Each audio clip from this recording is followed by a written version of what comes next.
That's the one thing about our audience. They always want a new guy to break through the glass ceiling. All you have to do is just be real. Allow me to reintroduce myself. I am the jabroni beating, pie eating, trailblazing, eyebrow raising, talking is done, you're out of your class, no sleep till Brooklyn, the Rock whips your ass. Woo! I wish you and King would quit talking. So I'm really glad I don't do this live, because this is like my fourth time starting this episode because I keep fucking it up. Welcome to Around the Ring, episode 32 for today, Monday, August 31st, 2015. I am your host, Dave Brown. You can check us out each and every week on various platforms. You can hear us on TuneIn Radio, Stitcher Radio, Spreaker, on the on-demand sections of Kings of Wrestling Radio, kowradio.weebly.com, the Spark Radio Network, and K98 Talk. You can follow us on Facebook and Twitter at the handle of Around the Ring OK. You can also check out our website, aroundtheringok.wordpress.com. Yes, I know it's a mouthful. One of these days, when I actually have some money, I will get a real URL. If you want to send any correspondence, email, suggestions, or anything like that, you can shoot me an email at aroundtheringok@gmail.com.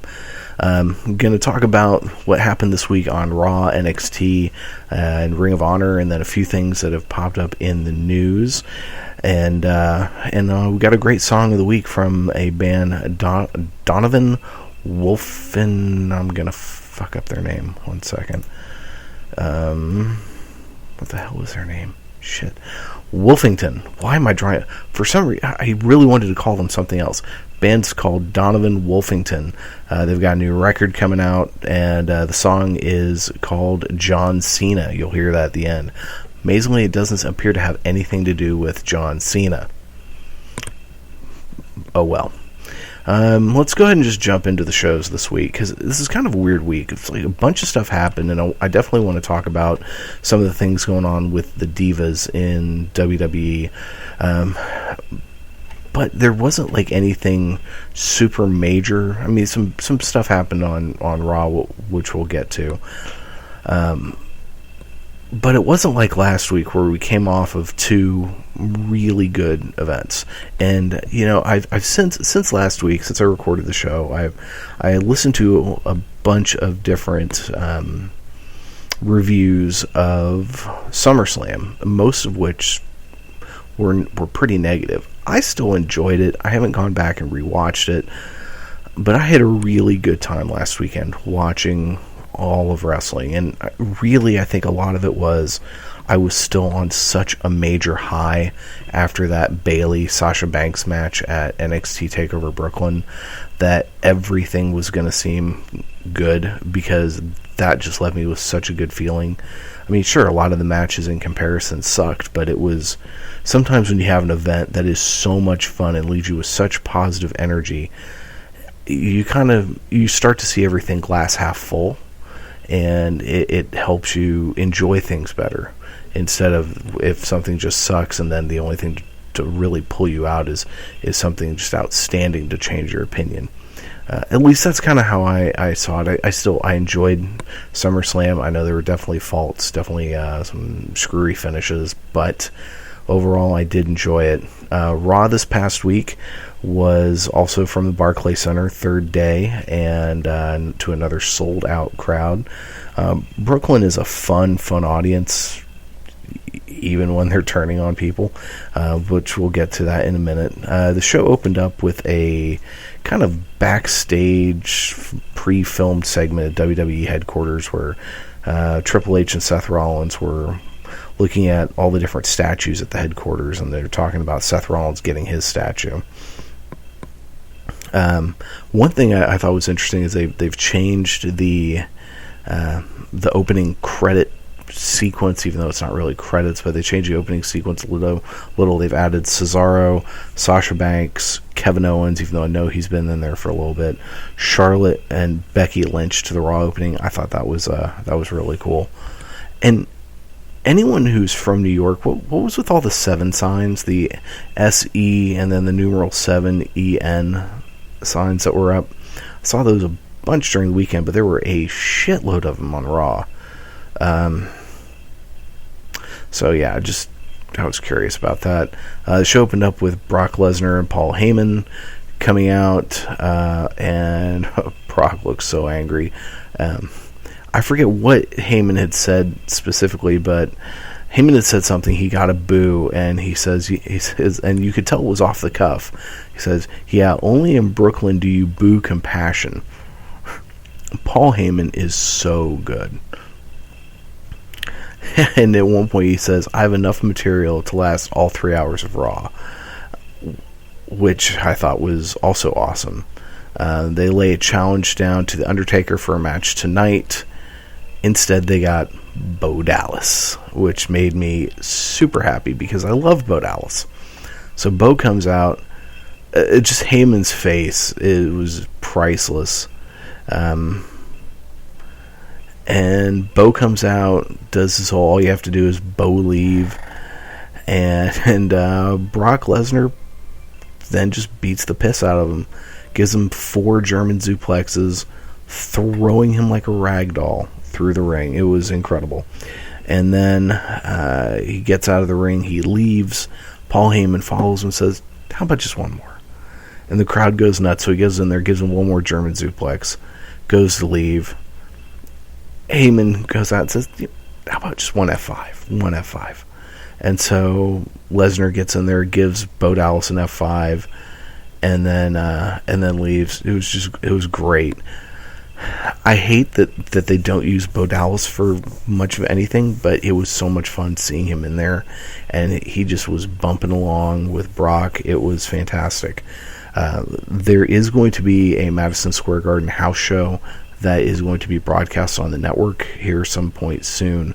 That's going to have Lesnar in it. The rumors as of right now are that Bo Dallas is going to be his opponent. Nothing is official, but that sounds like it's going to be freaking awesome. I loved the Beast in the East event. That was so much fun.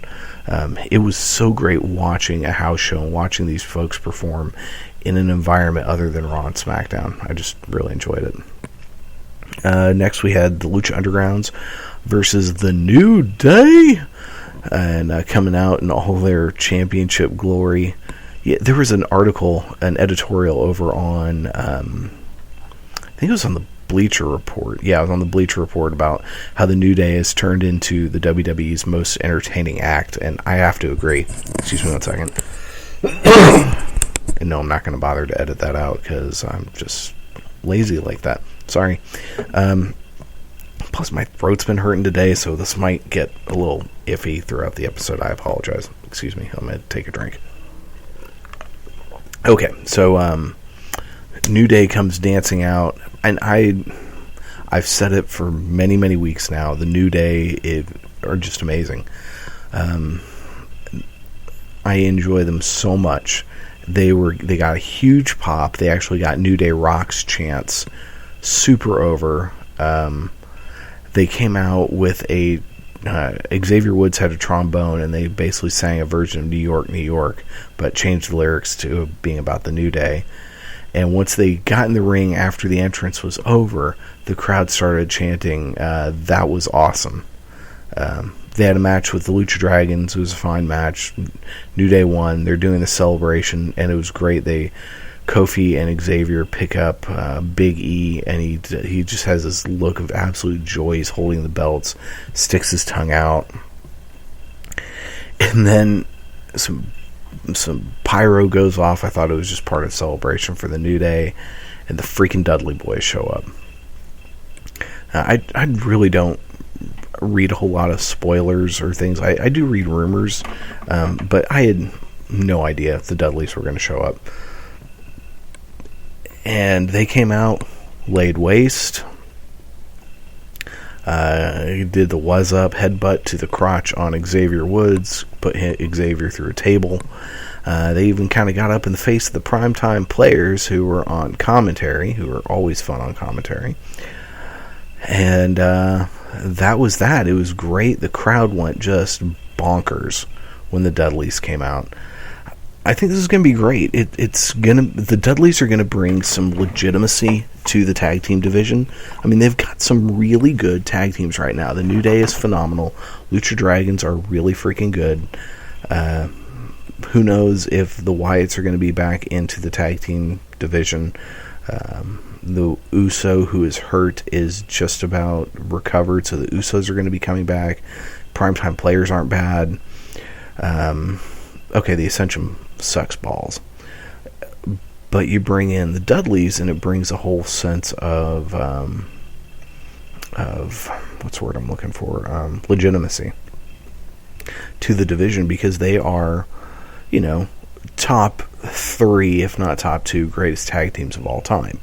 Definitely the most decorated tag team of all time. I still say that the Road Warriors are the greatest tag team of all time. The Dudley Boys, if not number 2, are certainly number 3 in that list. So seeing them come back was fantastic. We then had Triple H and Stephanie backstage looking at the Rollins statue, which was just kind of interesting. The U.S. title belt that he was holding in the statue didn't look like it was finished. Excuse me, God, it is relatively early, 9:30, and I've been up for 4 hours already, so I'm a little bit tired. Sorry about that. Rollins comes in and joins them, absolutely kisses ass. It was a decent little segment. They hid the statue before Rollins came in. We then had Roman Reigns and Dean Ambrose versus Bray Wyatt and Luke Harper, a rematch from the night before. Really, everyone in this match was really over, except Reigns, who was just kind of over. Match is going on. Wyatts are getting pretty beat down. Wyatt music hits, lights go out, lights come back up, and there is this behemoth of a man standing on the ring apron with a long beard and a black sheep mask. And the response I think everyone had at that moment was, who the fuck is this guy? And he comes in, and I mean, he just towers over Ambrose. He's a good head, 6 inches, half a head taller than Roman Reigns. This guy is just ginormous. Ends up taking both of them out, chokes them out in this interesting chokehold thing, hit some kind of move finisher on Roman Reigns, and leaves them just laid out. And the Wyatt family is once again complete. So we didn't get Bo Dallas as a Wyatt member. We didn't get Adam Rose as a Wyatt member. Hell, we don't even get Eric Rowan coming back, which who knows what's going to happen with Rowan when he comes back. I would like to see him actually come back to the Wyatts, and then he and Harper should become a tag team. That would be exactly what the tag team division needs, and that would be really good. And then you could have this huge mammoth man who we found out later on is named Braun Strowman. It could both be, he could be just kind of a muscle bodyguard type or / singles competitor. So yeah, that was that. It was pretty, that was one of those, it was one of the 3 kind of real shocking moments of the night. The first obviously being the appearance of the Dudley Boys. We then had probably the most maligned segment of this show. Something who's gotten a lot of coverage, and something I'm going to talk about, because this is a perfect point to talk about my thoughts on what's going on with the Divas. It was a Miz TV segment with Team PCB. We had it was some great stuff. I mean, Charlotte ripped into the Miz, which was really good. But it was actually a really bad segment. Paige ripped into the Miz, calling him a pervert, which I thought was pretty funny. But it was really awkward. The writing was bad. It didn't sound like anything these ladies would really say. Team Bella comes out. There's a big "We Want Sasha" chant. and the Bellas and Alicia Fox were on the mic talking. Nikki specifically talked about how wins and losses don't matter, but the delivery is so fucking awful. At one point, Becky looked like she was going to punch Miz, and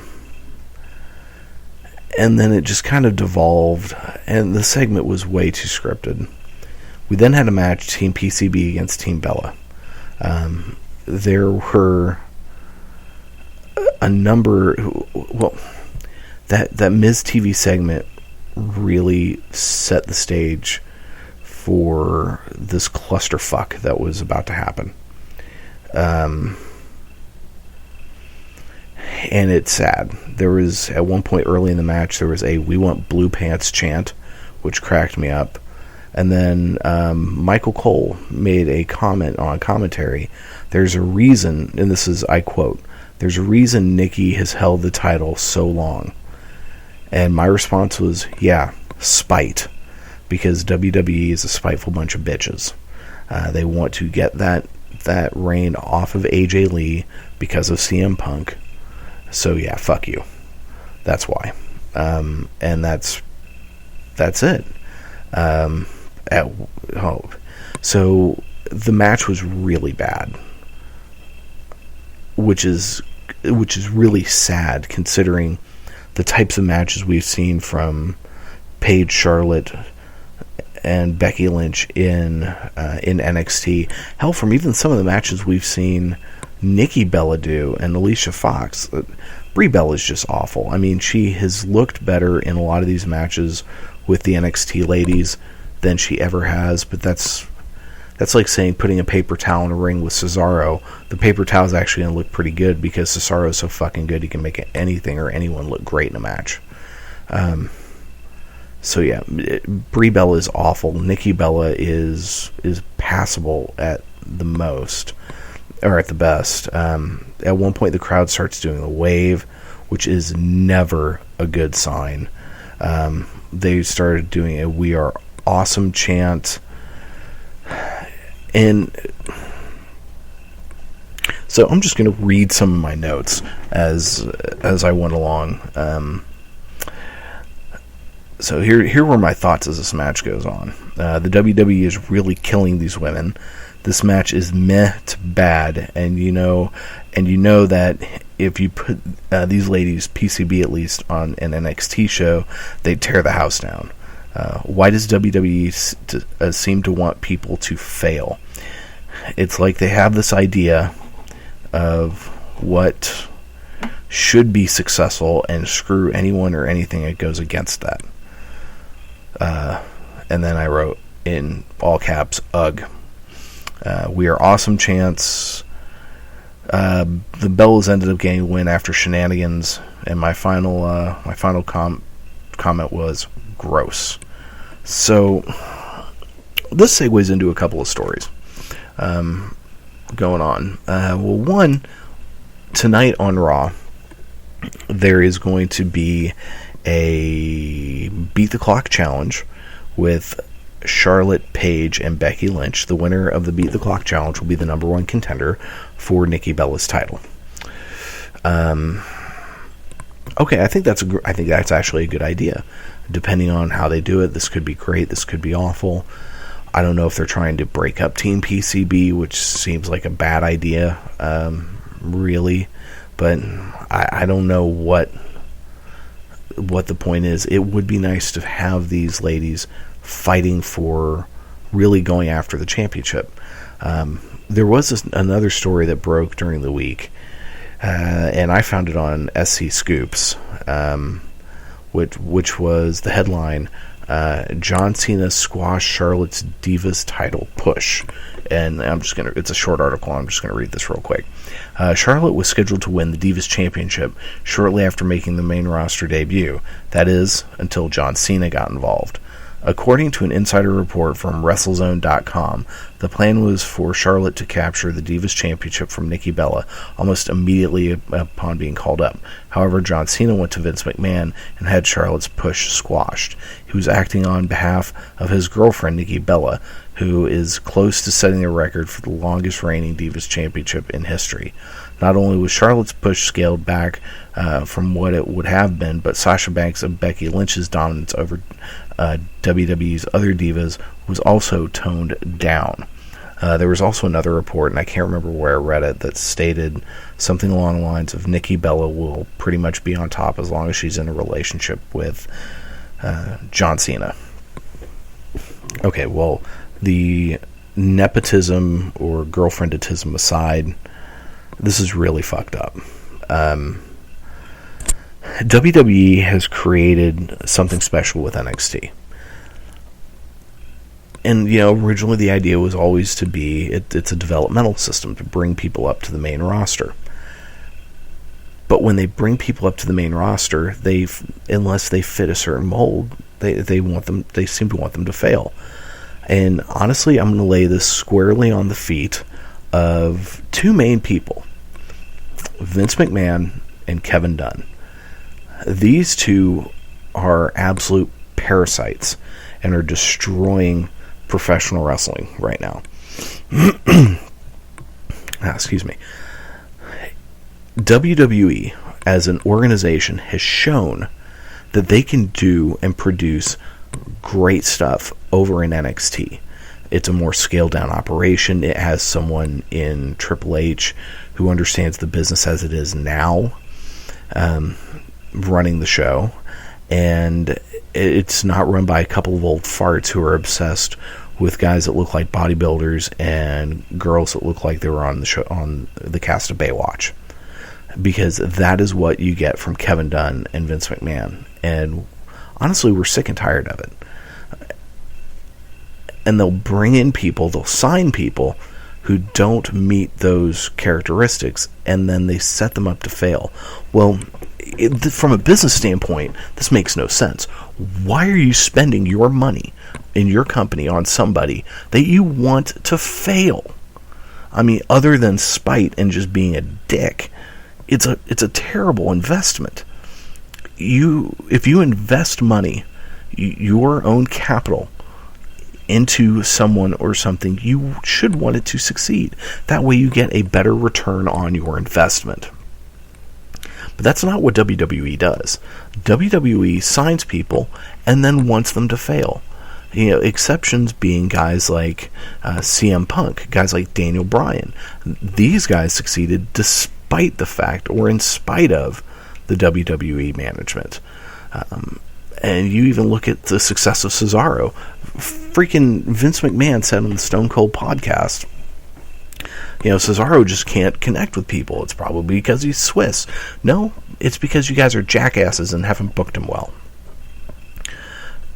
Some people can be booked extremely well and still have no connection with a crowd. And some people can have amazing connections with a crowd and then be put into a situation where they're booked like shit, and then the crowd doesn't care about them. That was Cesaro. Until recently, until his tag team with Tyson Kidd and his most recent run, and now the audience is realizing this guy's fucking amazing. We haven't seen a guy who can wrestle like this in forever. He is awesome, and they're behind him, and that's fantastic. And they're screwing the pooch here. They have a generation of women wrestlers who are phenomenal. And yes, as for all this talk of the Divas Revolution, which they need to shut the hell up about, there is a big momentum with women in sports. If nothing else, Ronda Rousey, the biggest draw in pay-per-view right now. Period. Just period. It's Ronda Rousey. So the WWE could have their own resurgence in women wrestling, bringing it truly to the main event with Charlotte, with Sasha Banks, with Becky Lynch, with Paige, with even with Emma, and coming up with Blue Pants, and even Alexa Bliss, who has turned into just Spitfire as a heel down in NXT. But no, instead, Instead, what we get is constant reminders, Diva Revolution that, Diva Revolution this, and blah, blah, blah, blah, blah, and shitty segments where fans are watching this stuff and going, my God, this is awful.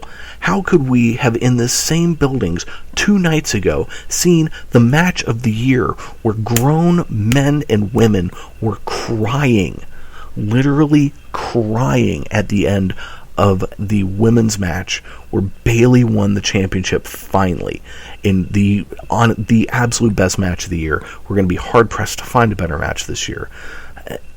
And with amazing storytelling, amazing characters, a huge payoff, great at the end. Everything was phenomenal about that. You see that, and then 2 days later, you get this Miz TV segment. First of all, the Miz needs to go away.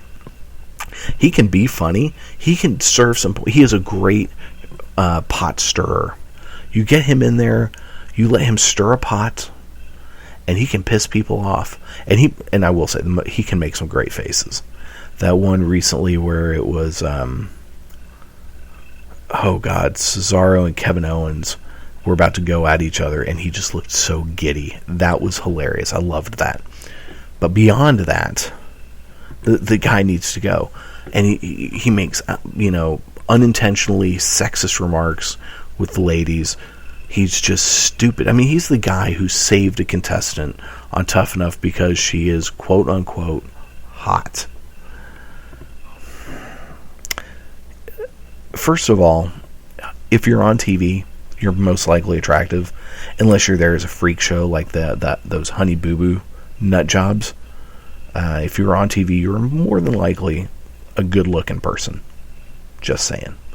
So Miz saving someone because she is hot is awful. On the flip side, I wonder how that makes his wife feel. She's a beautiful woman. She's at home. I don't know if they have kids. I can't remember. And honestly, I don't give a shit enough to look it up. But he's drooling over these other ladies. It's almost, can you imagine how Ric Flair's wife must have felt? And he was diddling all sorts of stuff back in his day. But the WWE right now has on their hands a set of phenomenally talented lady wrestlers. The women's division right now is chock full of people who can really, really go. And like so many other things, the WWE is taking a huge dick and shoving it straight up the ass of these girls' opportunity. And they're just, I don't know if how much of it's out of spite. I don't know how much of it is just they look at the Bellas, especially Nikki, and say, that is what we want as a diva. Otherwise, why would Eva Marie keep getting these pushes? Who Eva Marie, honestly, I look at, the bitch is scary looking, man. We'll talk about her unbelievably awful match from this week in NXT. But she is not attractive. She's got her skin is like baseball glove color brownish from all the freaking tanning she's doing. I don't know what ethnicity she comes from, but she has this awful attitude. She's terrible in the ring because she moves like she's so timid and like, oh, I'm gonna break a nail or I'm gonna mess up my hair. It's just, it's awful. It's frustrating. And the fact that these jagoffs are going to give her a push, possibly give her the NXT Women's Championship, which would be the worst thing in the world to do, because NXT is revered, especially that women's division, and to put the belt on her stupid ass, especially when people watch her and she hasn't improved. Had she come back from all these weeks and months of training with Brian Kendrick and was pulling shit off like, Sasha Banks in the ring, then people would have been, whoa, holy crap, this chick really improved. She can go. And they still would have hated her because, she's an entitled snob-nosed little bitch. But she at least would have gotten some respect and could have gotten good heat. Now she comes out to the ring and people just hate her guts and want her to die. I don't want her to die, but I certainly want her to go away. There's plenty of other modeling type things that she can do. I'm sure she's a wonderful and talented person deep down. Okay, maybe not. I don't know. I don't watch Total Divas, and even that, you can't really get into the psyche of somebody. But the fact that WWE is considering screwing up NXT and screwing up all of women's wrestling with this because of this stupid bitch kills me. And it kills me to watch what they are doing with these exceptionally talented women that they have at their disposal. Now, maybe tonight they'll turn things around with this Divas Stop the Clock challenge, but I don't know. We'll see. We will see. Next up, we had it was supposed to be King Barrett and Stardust on a tag team match against somebody, but instead Stardust attacked Barrett, laid him out. Neville came out for the save and attacked Stardust. Apparently Barrett's going away for a while. He changed his name on Twitter to his actual real name, Stu Bennett. The actual part at Wade Barrett hasn't changed, but he's going to go away, do a WWE film, and he might be done. I like Wade Barrett. I like the Bad News thing that he's done. But he's a guy who has been completely misused. And at this point, I don't know there's anything WWE can do to save him. He has been so misused, poorly handled, poorly booked, lost to everyone, that I don't know that there's any saving the guy. And maybe, he can go away, get a new career in Ring of Honor or New Japan or something. I don't know. He's kind of fucked, really. Then we had Jon Stewart with his in-ring promo come out to the ring to explain his actions from SummerSlam. He got hit with "Thank you, Stewart" chants, which I love smart crowds. Stewart basically then said, he got on the mic and said he just could not let Cena tie Ric Flair's record, and then said the champ is Flair, which brought out Ric Flair. And at one point Flair says, "Don't forget God's in the house tonight." That was hilarious.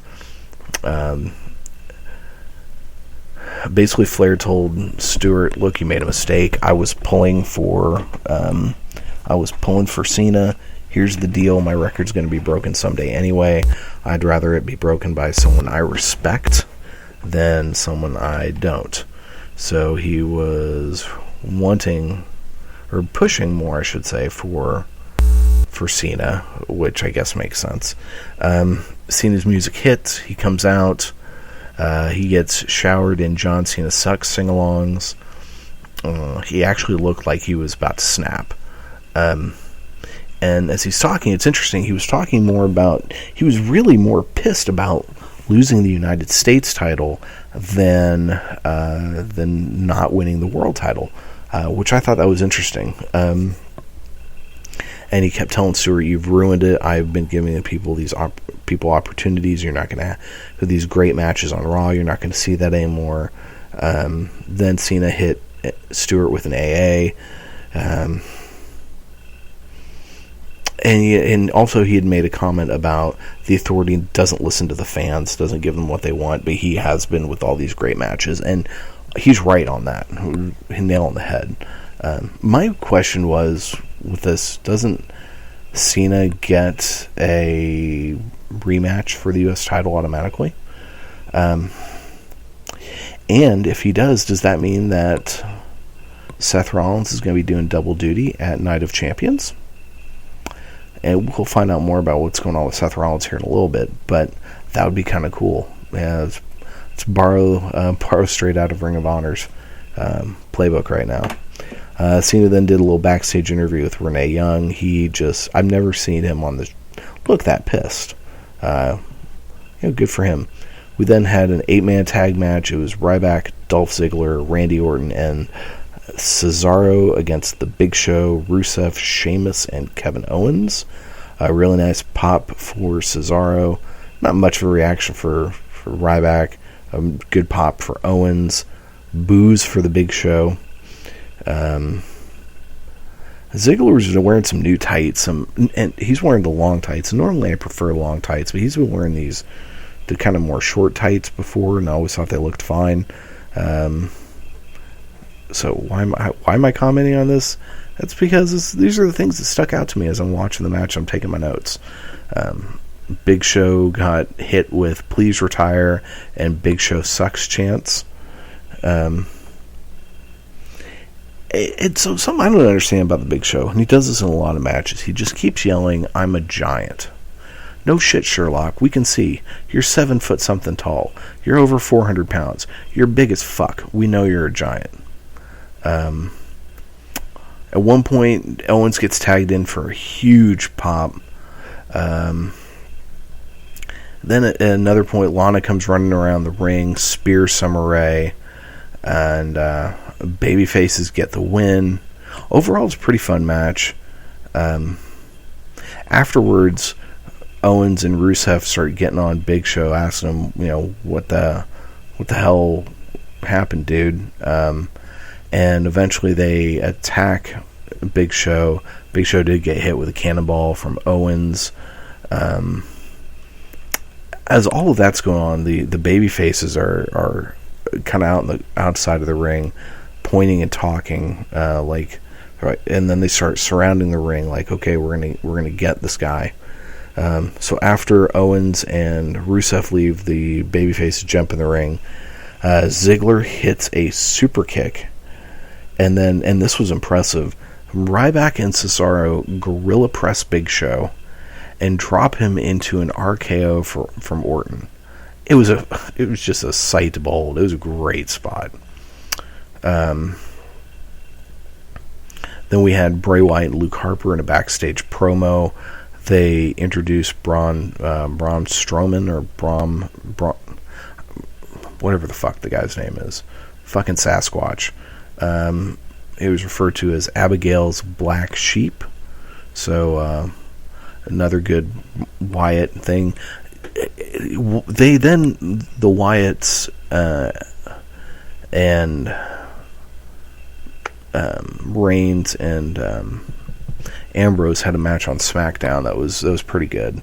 It also ended in Strowman coming out and just screwing everyone up.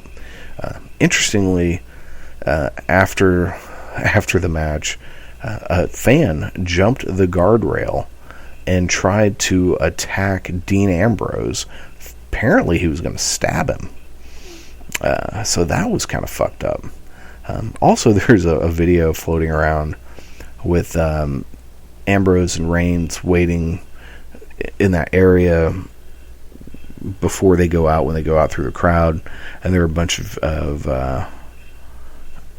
fans chanting "Titty Master" at Ambrose, which is an old gimmick, I think, from CZW, and Reigns is kind of egging them on, but Ambrose just no-sold it.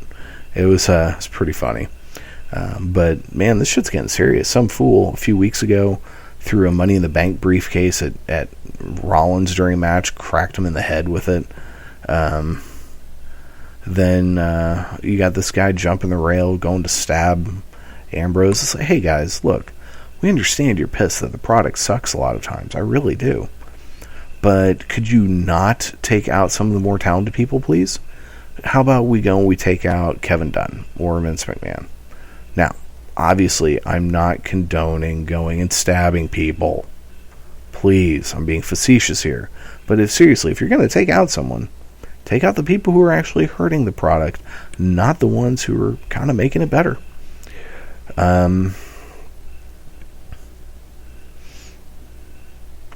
So then we have a John Cena, Steph and Triple H backstage. Cena saying, hey, I got some serious words for Seth Rollins when he's out there, and Stephanie says, no you don't, you're not ruining this, and kicks him out of the arena. Triple H and Stephanie then go to the ring with Rollins. The Rollins statue's in the ring. It's hidden behind this big veil. They come out and they sing happy birthday to Vince McMahon because it was his birthday.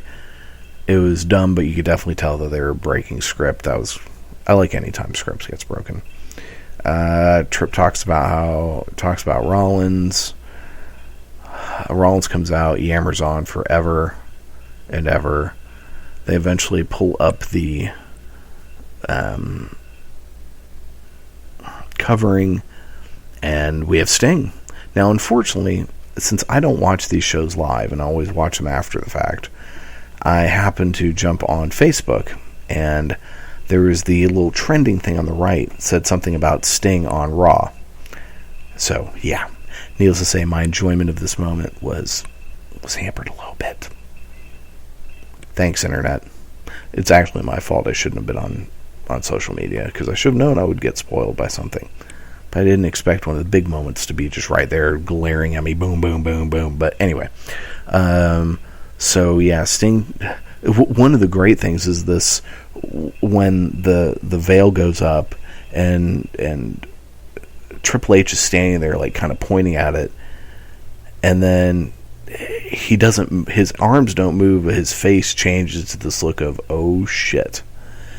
And then Stephanie gets out of the ring, and he slowly follows her and leaves Seth in there. Sting and Seth kind of have a beatdown.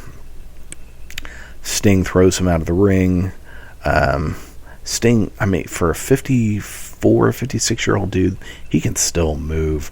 He looks good. He holds up the WWE title, which I thought was awesome. We then had a backstage moment, or there was then the backstage pass, which was after the fact on the WWE Network. It was a backstage interview with Triple H, Stephanie, and Rollins, all super pissed. Triple H sets a match. Sting will face Rollins at Night of Champions for the WWE World Title. I love the idea of Sting getting a run of the belt. So there are people that hate this idea because they see it as, here's this part-time old-timer taking a spot away from a new guy. Okay, that there's validity to that. I like this in the fact that it's something we haven't seen before. Seth Rollins is a great worker, great bumper, and he and Sting, I think, will have a really, really good match. Sting has been the NWA World Champion, the WCW World Champion, the TNA World Champion. The only major championship really that he hasn't held is the WWE World Championship. So it would be great to give him a short run. Let's put the belt on him, have it for a month or two. I think that's fine. There's nothing wrong with that. So a lot of praise was given to this episode of Raw. I enjoyed it. By the time I watched this, a lot of my high from TakeOver was gone. So I wasn't still in the state of euphoria like I was when I watched SummerSlam. So then you have the god-awful Divas segment. And then there was no Cass and Enzo. I was really, really hoping for Colin Cassidy and Enzo Amore to make their Raw debut there in Brooklyn. And it just boggles my mind that they didn't. Especially if they didn't put the belts on them. So you don't put the belts on these guys, and you put them in a semi-throwaway match on NXT, and you don't bring them up to the main roster. I don't get it. I really don't. Speaking of, let's go ahead and talk about NXT this week. This was the first half of the TakeOver event. It was filmed before what we saw on the network as part of TakeOver Brooklyn. It was filmed to be the following week's episode. They made it sound like they were there at another time, but that's fine. We open up the night with an 8-man tag match. Colin Cassidy and Enzo Amore and the Hype Brothers, or Hype Bros, of Zack Ryder and Mojo Rawley faced Jason Jordan, Chad Gable, Dash Wilder, and Scott Dawson. Wilder and Dawson are starting to grow on me a little bit. They're kind of, in a lot of ways, they're like Blake and Murphy. They were this jabroni team, and they're starting to get a bit of a better push, which is good, because we need more tag teams. Cass and Enzo came out to just an eruption, is about the only way you can explain it. That crowd went bull fucking listic. It was amazing. It was a sight to behold, the way that crowd reacted. And the Hype Bros came out. No one gave two shits. Chad Gable got some good pops, but and their whole entrance, it was quite possibly one of the best entrances I've ever seen. The only downside is poor Enzo was losing his voice a bit, so his voice cracked a few times. It's something that the announcers have been doing with Wilder and Dawson, and trying to talk these guys up, is they compare them a lot to the Brainbusters, Arn Anderson and Tully Blanchard's tag team. They're the iteration of their tag team when they were in WWE. And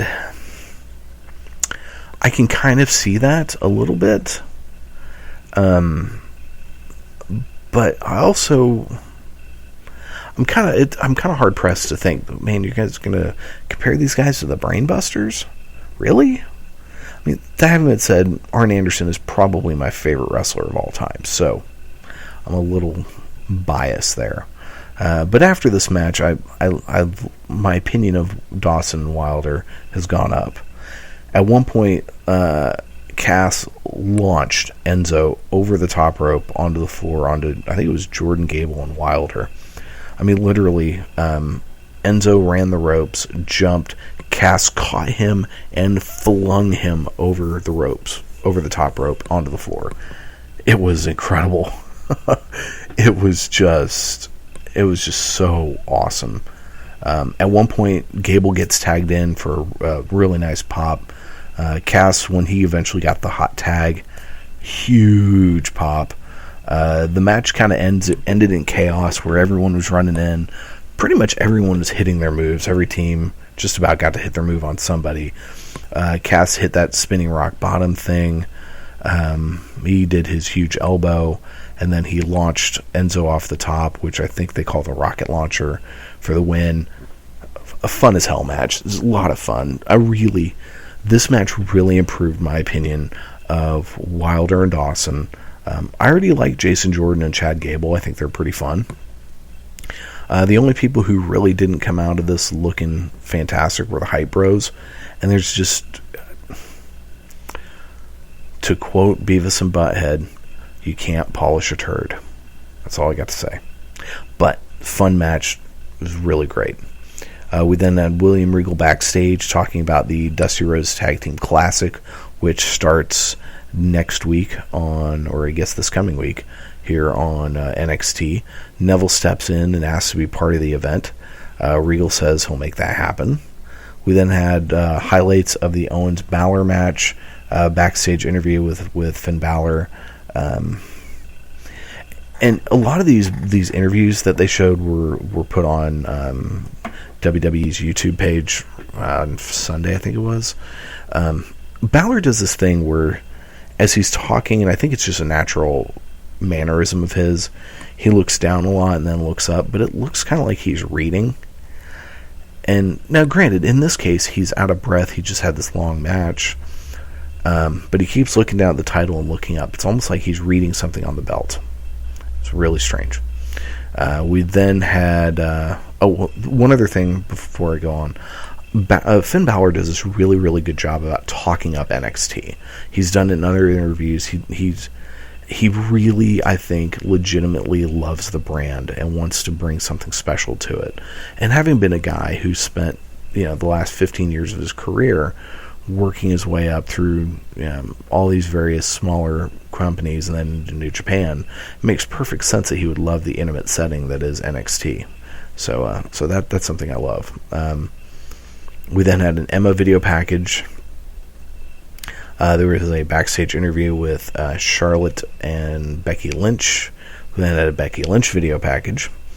We then had the worst match of the week: Carmella versus Eva Marie. To say that Eva Marie was showered in booze would be an understatement. Carmella got a nice little pop. Lots of "you can't wrestle" chants. Eva won. The match wasn't good. Eva's scary looking. I mean, she really is a scary looking woman. I don't get the attraction. Nothing. At the end of the match, she stood on the ropes, pointed at the crowd, and did the hand motion for the belt thing, and that made me want to vomit. So yeah, let's hope that doesn't happen. We then had highlights of the Tyler Breeze Jushin Thunder Liger match from TakeOver. And then there was Breeze backstage doing his one of videos he records on his phone. Comments that Liger hasn't seen the last of him, but he's got bigger ideas for right now that he's going to go talk to Regal about. Who knows what that means? Tyler Breeze is an absolute underused talent, and hopefully we'll get some more out of him soon. I just lost my spot. Okay, then we had Emma and Dana Brooke backstage. Okay, I just gotta ask, what the hell was Dana Brooke wearing? And her makeup and her hair, she looked like a cheap stripper / hooker. And she is a pretty lady. She's a hell of an athlete. Obviously, she's athletic as all get out. But she really looked awful. Awful. There was then a Dana Brooke video package. We had highlights of the Bayley-Sasha Banks match. Then there was the backstage Bayley interview that included her family. She's in tears. It's a great interview. William Regal was backstage interview with JoJo in his office. Baron Corbin interrupts, saying he doesn't normally play well with others, but he wants to be in this Dusty Rhodes Classic. Excuse me, sorry. So Regal sets a match for this coming week. Baron Corbin will be teaming with Rhino to face the Ascension. Should be interesting. There was an Owens backstage after TakeOver. This is part of this we saw on the YouTube, where Owens just says, Cesaro, I'm going to break Cesaro at SummerSlam. And then the person following with the camera says, but can we get some thoughts on tonight? Are you done with NXT? And he just stands there, kind of looks sullen and pissed, and walks off. We then have Elias Sampson versus Bull Dempsey. I don't know anything about this Elias Sampson. He looked stupid carrying the guitar to the ring. Just whatever. Bull is so much better as a babyface, it's not even funny. There were some great Bullfits champs. At one point during the match, Bull even does a hulking up, and it was great. And at one point, Bull wins after he jumped off the top rope and basically just landing butt first on Samson's chest. You know that shit had to hurt. Whew. So Bull was super over. I really, really like what they're doing with Bull Dempsey right now. Amazing what a couple of months and some changing in booking can do for a wrestler. I hated Bull Dempsey. I just groaned every time his music hit. I just couldn't stand him. You tweak it, you make him this kind of slightly comedy baby face, and he's a hell of a lot of fun. We then had highlights of the Samoa Joe Baron Corbin match, and Joe, after the match interview, he also does a good job talking up NXT. We then had some Apollo Crews highlights and backstage interview. Then highlights from the tag team match. And then you had Alexa Bliss and Blake Murphy and doing a backstage interview. And Alexa Bliss was so pissed. And she is so good as a heel. Trying to make her this pixie dust princess babyface just didn't work. Why? Because she's believable as that bitchy cheerleader from high school. You can just, I mean, she is to a T, and she's perfect at it. And her with Blake and Murphy, they're such a fantastic complement to each other. I love what they're doing with them. We then had a Charlotte video package, and then we had the main event, a fatal 4-way. Charlotte versus Becky Lynch versus Emma versus Dana Brooke. Lots of heat for Dana Brooke. I mean, the crowd just shit on her. Great pop for Becky Lynch and singing along to her music. Some great let's go. There was, at one point, there was when Becky and Charlotte had kind of paired off to fight. There was let's go Becky, let's go Charlotte chants back and forth, and the Becky part was definitely louder. I still don't understand Dana's hair. So basically at some point kind of early on in the match, Emma and Dana Brooke were knocked out of the ring, and Becky and Charlotte were going at it, and it was really good. The crowd was super into it. And then Emma and Dana got back in the ring, and just got showered in booze. It was pretty interesting. The crowd was like, "No, you're fucking up our match." Emma did her little Emma splash thing on Charlotte, and then on Becky Lynch, and got the pin on Becky Lynch for the win. She looked shocked. Everyone looked shocked. It was a total botch finish. The look on Emma's face is like, for real, I just fucking won? What? And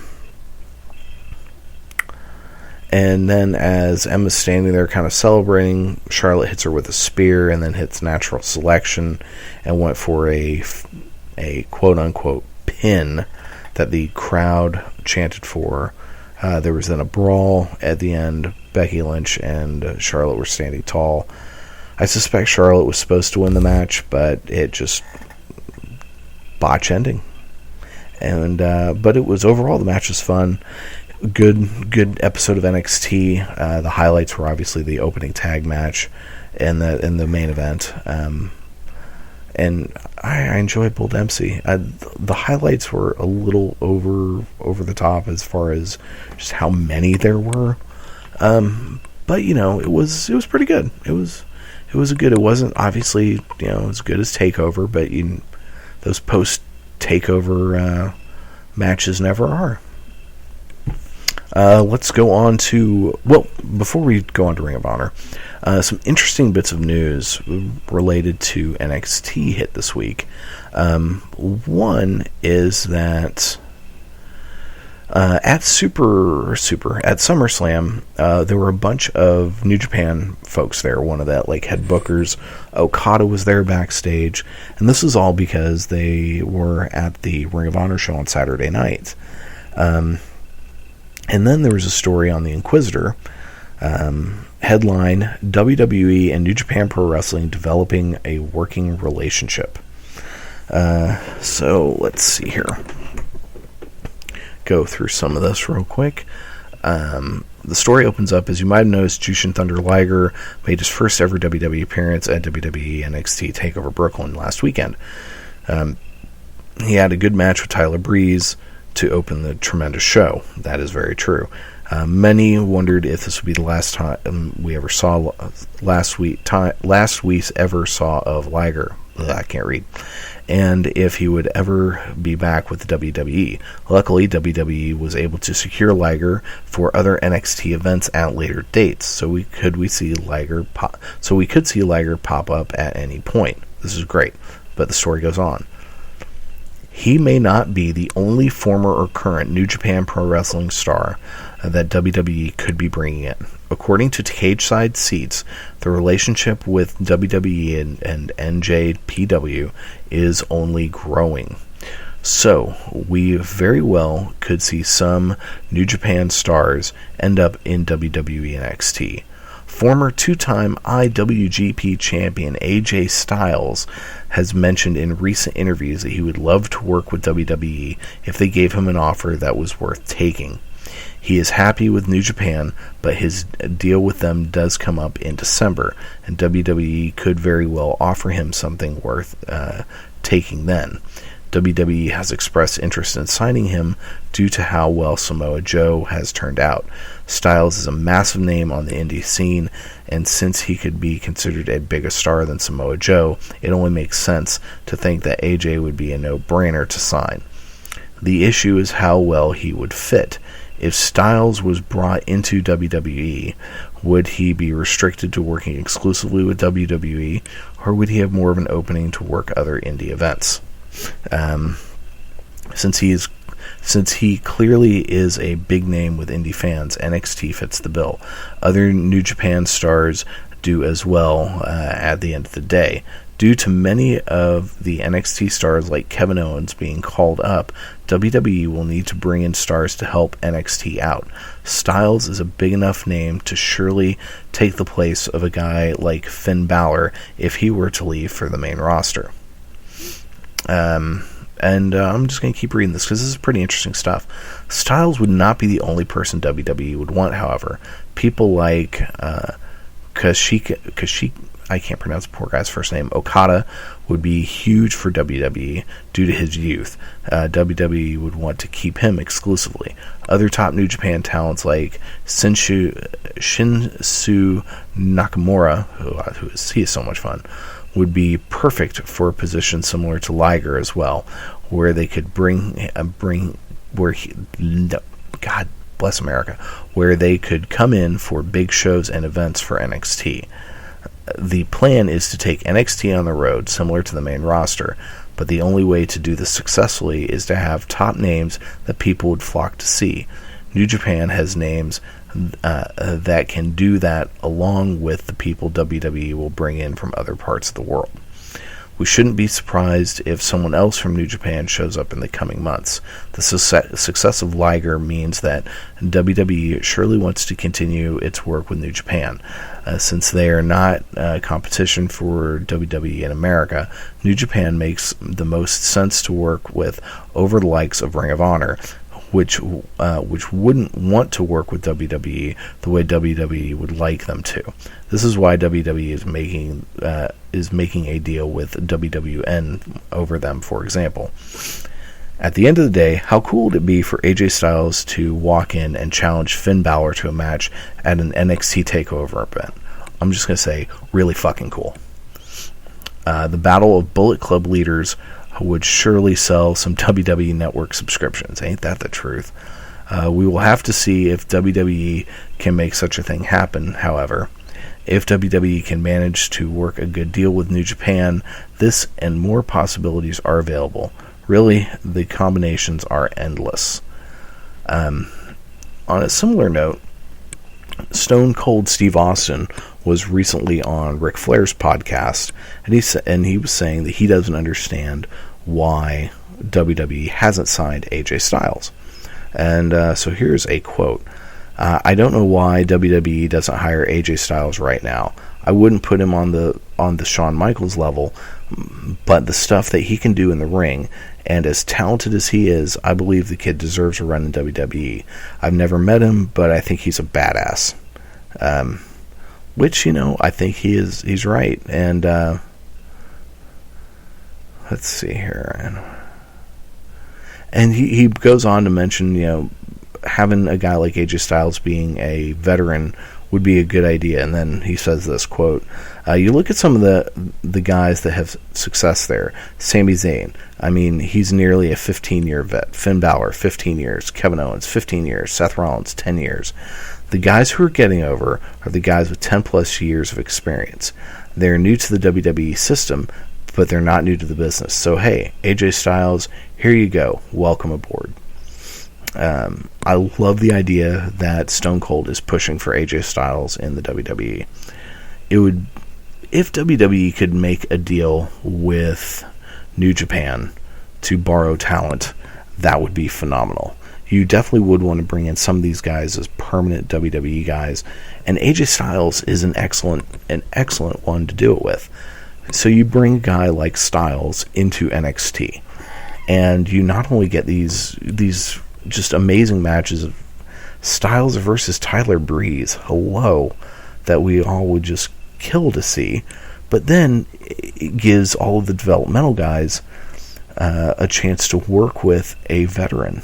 And a lot of times, and wrestlers will tell you this, that you get better by working with people who are better than you, working with people who've done it for longer, and yeah, that would be amazing. I'm a big AJ Styles fan, and granted, I'm relatively new to his work.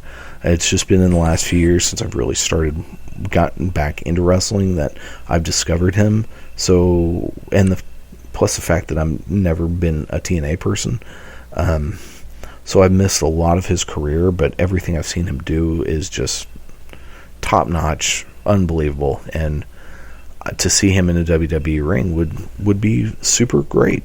I would love it. The flip side then is, well, what happens to Ring of Honor as they keep losing these people? But one thing Ring of Honor has proven over the years is they know how to prepare people to become stars. If you look at all of the people who've gone through Ring of Honor who went on to greatness, I mean, the three biggies that you can think of: CM Punk, Daniel Bryan, Seth Rollins, and then coming up close on that, Kevin Owens, Cesaro. All these people. I mean, so speaking of Ring of Honor, let's get on to Ring of Honor's episode this week, and then we'll get to the song of the week and get the hell out of here. Ring of Honor this week opened up with the Bloodbound Warriors, a team of Grey Wolf, who is the bald guy, and Red Scorpion, who is the one that has hair, against the Briscoes. So these Bloodbound Warrior guys are huge, and they are such throwbacks. They really remind me a lot of like the Barbarian and the Warlord from back in the day, for the Powers of Pain, something Vince McMahon would have come up with in the mid 80s as an answer to the Road Warriors.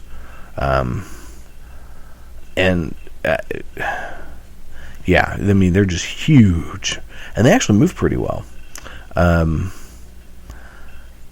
It was a good match. The Briscoes got the win. It was a short match, but it was a lot of fun. So a few months ago, the Briscoes' contract with Ring of Honor was coming up. They reached out to WWE. WWE made them an offer. They went back to Ring of Honor and said, "Hey, this is what WWE is offering us. Can you do better?" Ring of Honor said, "Yes. Here's our offer." They went back to WWE and said, "Hey, this is what Ring of Honor's countered with. What do you guys have?" And WWE just said, "This is all we can offer you. It's just their standard deal." And so the Briscoes stick around, which is great for Ring of Honor because the Briscoes are amazing. And really, they are such a part of Ring of Honor. But I'm still, especially with the growth of NXT, I'm kind of shocked that they didn't, sign the Briscoes. So granted, God only knows what they would have done with them. But Jay Briscoe, I think, could do a great job in NXT. But we'll probably never see that. So after the match, Adam Page and the Decade come out and start cutting a promo on Jay Briscoe.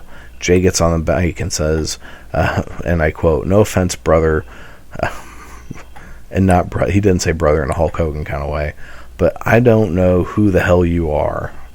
So that made Page really mad.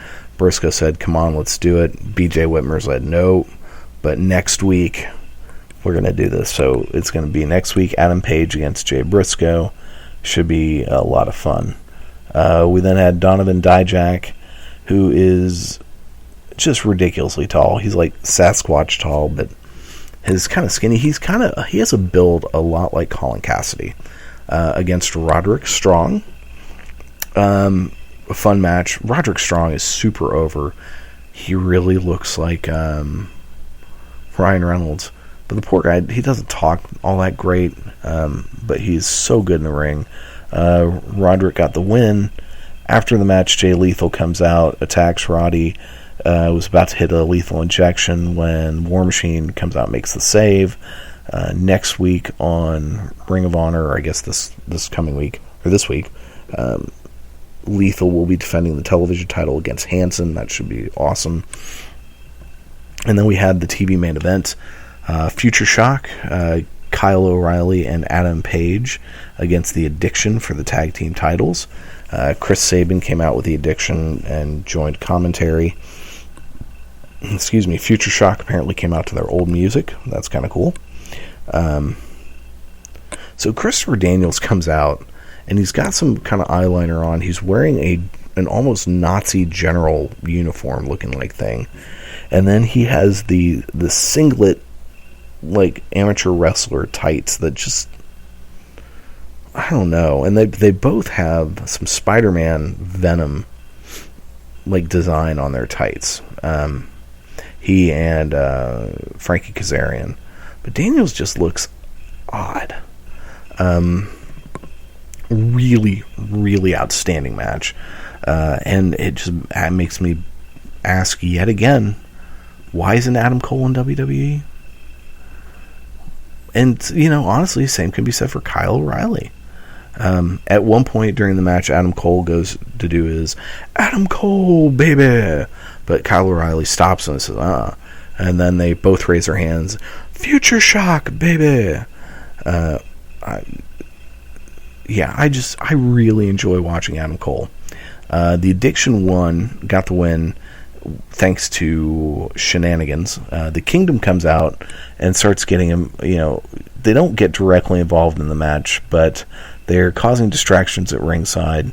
And at one point, Maria grabs Kyle O'Reilly's leg, preventing him from getting back in the ring. Adam Cole sees this, loses his mind, runs after Maria. The Kingdom hit the Celebrity Rehab on Kyle O'Reilly, get the win, and then Sabin gets in the ring and they proceed to do a beatdown.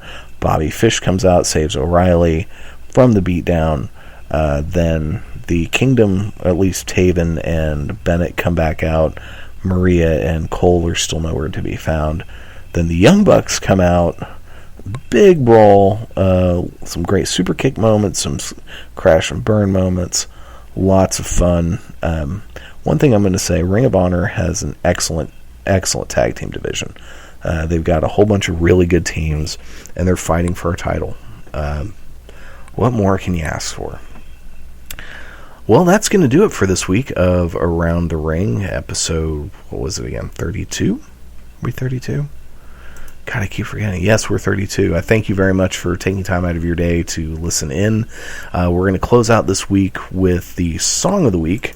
This week's Song of the Week is from the band Donovan Wolfington. They have a new album out, How to Treat the Ones You Love.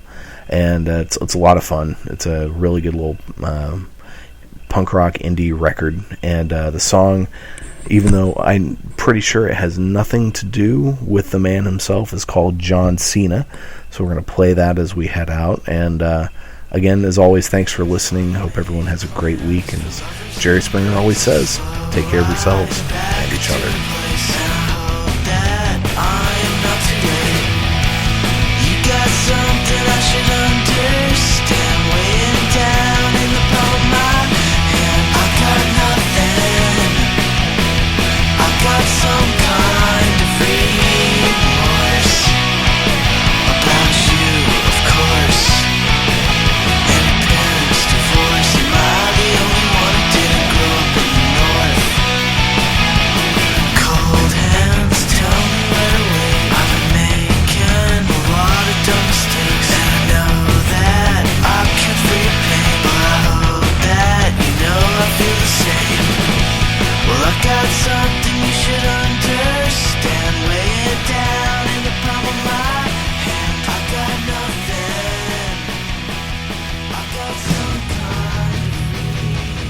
You've been listening to Around the Ring on the Spark Radio Network. All you have to do is change your point of view. and Bowie. Austin 316 says I just whipped your ass.